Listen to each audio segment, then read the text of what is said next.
Certo dia, eu estava assistindo a Netflix e veio aqueles destaques dos filmes top 10, aqueles rankings todos, e tava lá, o menino que descobriu o vento. Caramba, fiquei curioso para saber, né? O que tinha acontecido, o que esse menino fez. E aí, resolvi assisti-lo. Saí do filme com várias ideias. Uma ideia foi da minha tese de doutorado. Tese essa que eu ainda ia apresentar na banca para ser selecionado, né? Para fazer doutorado. E a outra foi como o conhecimento vira tecnologia e vira um produto. Então, no vídeo de hoje, vou falar para vocês como esse menino descobriu o vento e fez com que a gente pensasse no fluxo do conhecimento. Pois você sabe, aqui no mundo do Luiz, não importa o que eu sei, importa o que eu acho.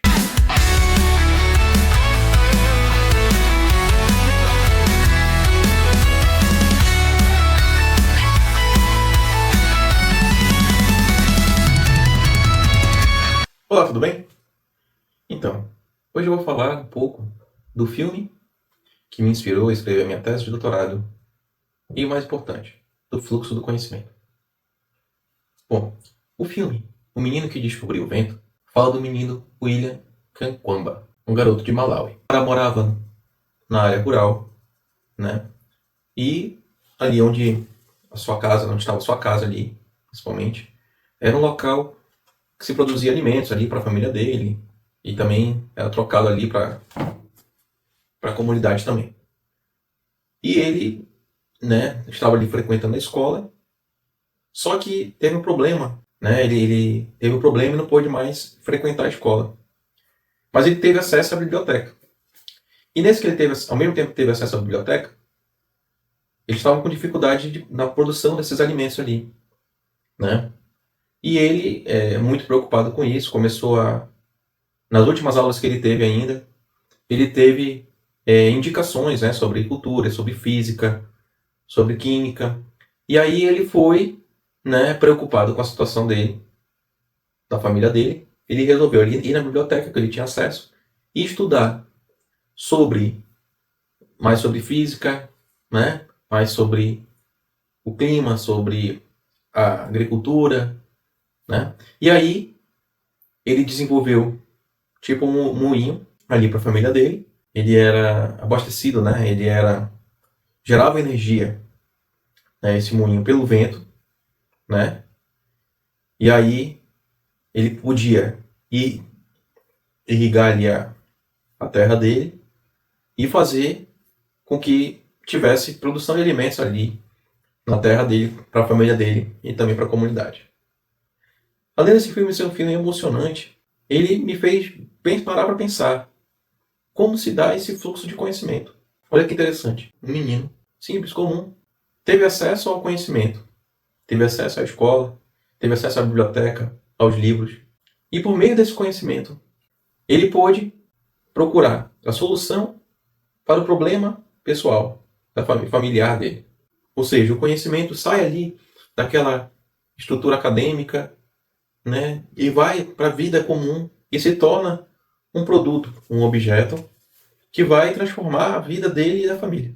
E isso, eu fiquei intrigado com isso. O fluxo desse conhecimento. Hoje a gente pega um celular e faz um vídeo que nem eu estou fazendo agora, troca conversas com familiares e amigos, pessoas do trabalho, clientes, empresas. Mas a gente não para pensar que para se chegar no celular, teve todo um estudo. Foi feita uma pesquisa básica, ali descobrir as relações da física, da pesquisa aplicada, de como fazer uma comunicação sem que tenha fios, apenas por frequências, fazer com que isso aí se torne uma tecnologia que possa ser incorporada a uma máquina. Essa máquina aí retangular, que está presente nos bolsos ou nas mãos de grande parte da população mundial. Esse caminho todo percorrido, ele se chama fluxo do conhecimento.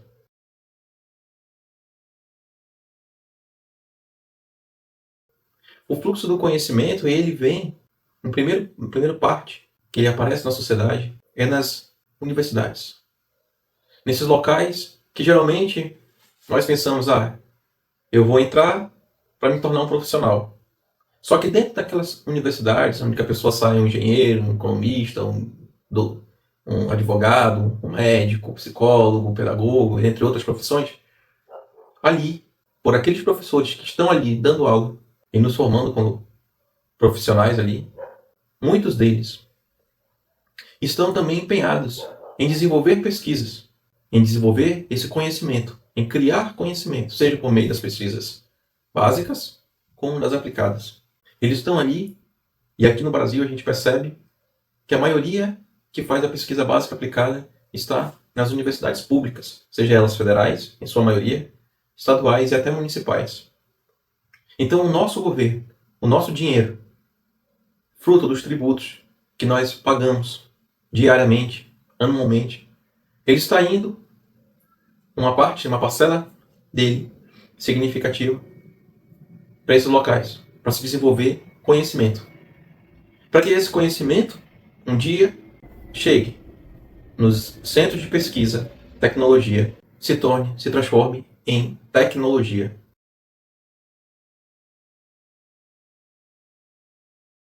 Mas essa tecnologia ainda não é o celular, como eu falei. Essa tecnologia é a transformação do conhecimento em algo mais palpável, em algo que vai ser embarcado dentro do celular.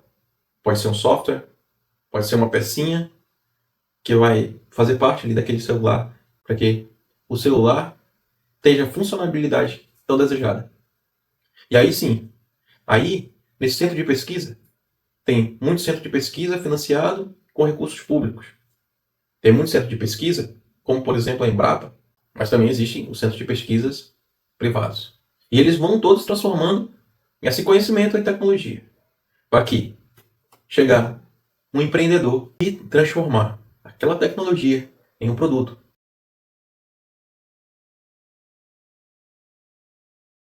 Ou seja, quando o Steve Jobs, por exemplo, ele pegou e fez aquela ideia do computador para doméstico. Ele não criou a tecnologia que estava ali dentro. Não. Ele aproveitou todas as ideias de tecnologia que existiam, as tecnologias que existiam, que fizessem sentido para que houvesse ali aquela máquina funcional. Ele pegou o conhecimento dele, dos seus colegas que ali estavam trabalhando e transformou aquilo num computador, num protótipo que tinha que ser funcional, mas que tinha que ganhar o mercado.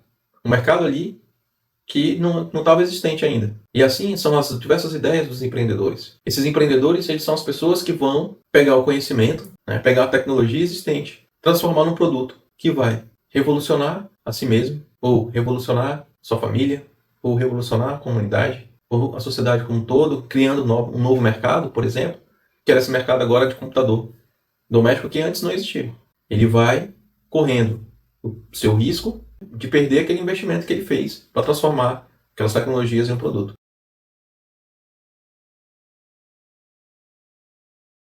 Só que esse risco aí e esse dinheiro que ele gastou não se compara ao valor que o Estado gastou para desenvolver o conhecimento na participação na tecnologia. E ainda, por exemplo, a Petrobras.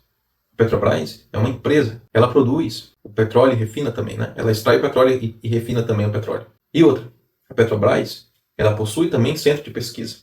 Então, a Petrobras, por exemplo, é uma empresa estatal e ela tem ali duas características.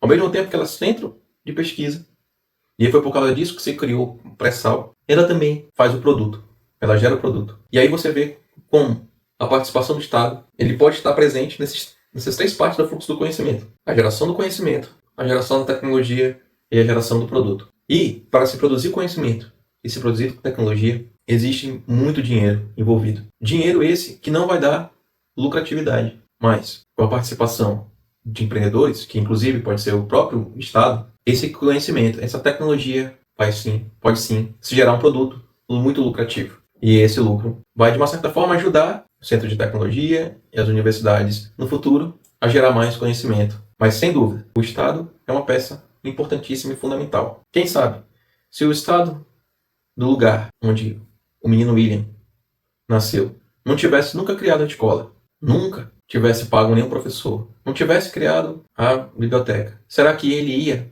conseguir obter esse conhecimento e transformar a vida dele e da família dele? Ou vendo de outra parte, será que se o Estado tivesse investido ali em ciência e tecnologia e também tivesse criado uma empresa que produzisse esse tipo de moinho e levasse para a comunidade como um todo, ele ia precisar passar pelos perrengues que ele passou e que aquela comunidade estava passando? Esse debate é interessante e também está ligado a um livro, O Estado Empreendedor, de Mariana Mazzucato. Ela faz essa relação entre o Estado e o investimento em pesquisa e tecnologia, pesquisa, desenvolvimento, inovação e na produção do produto em si. No fortalecimento, na importância que o Estado tem no fortalecimento dos mercados, dos recém-formados mercados.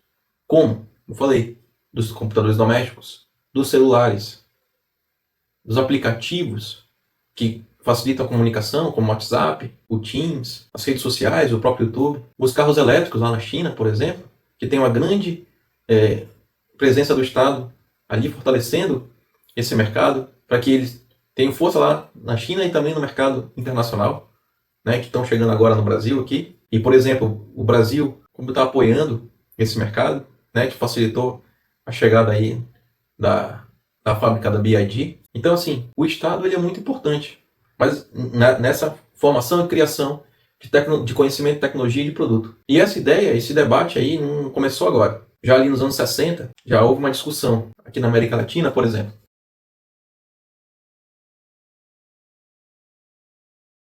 Na busca de se trazer para a América Latina um desenvolvimento econômico, um desenvolvimento tecnológico, desenvolvimento das ciências, houve muito debate. E aí, um desses debatedores, Jorge Sabato, observou, melhor dizendo, a ideia da América Latina enquanto aquilo que se chama de ecossistema da pesquisa e do desenvolvimento, enquanto o fluxo do conhecimento até virar produto.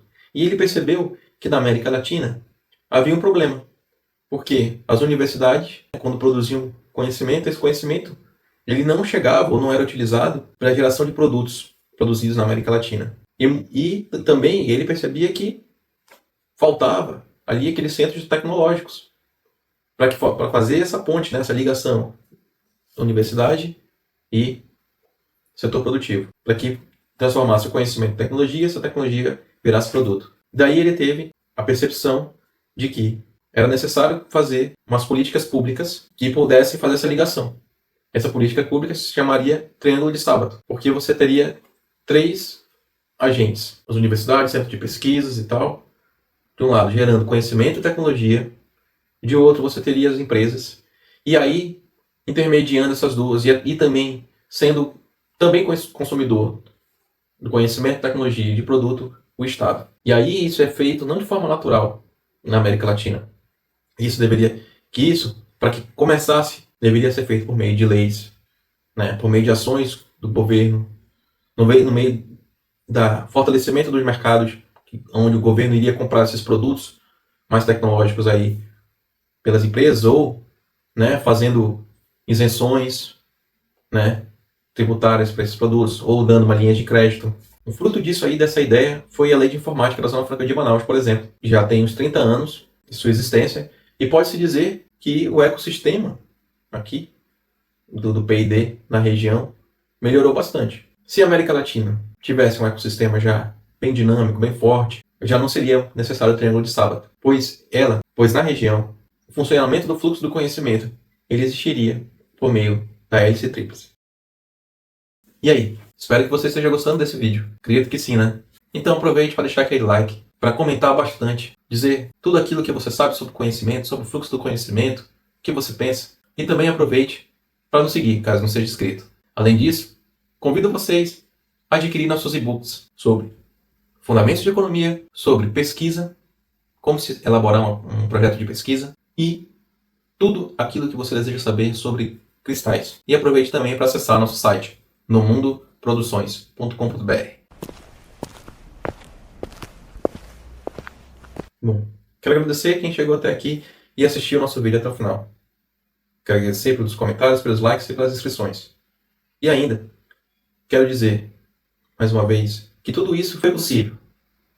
Porque, certa vez, a sociedade teve curiosidade e teve a necessidade de ampliar sua comunicação.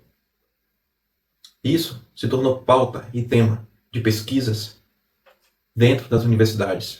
Isso se tornou artigos, teses, dissertações, monografias. E isso, um dia, foi passado, esse conhecimento gerado foi passado dentro da sala de aula. E então esses profissionais formados dentro das universidades chegaram nos centros de tecnologia onde eles foram contratados, transformaram todo aquele conhecimento gerado e transmitido dentro das universidades em tecnologia. Essa tecnologia um dia foi pega por empreendedores, por empresas pequenas, médias ou grandes, e se transformou em celulares, computadores, cabos de fibra ótica, na internet, nas televisões smart.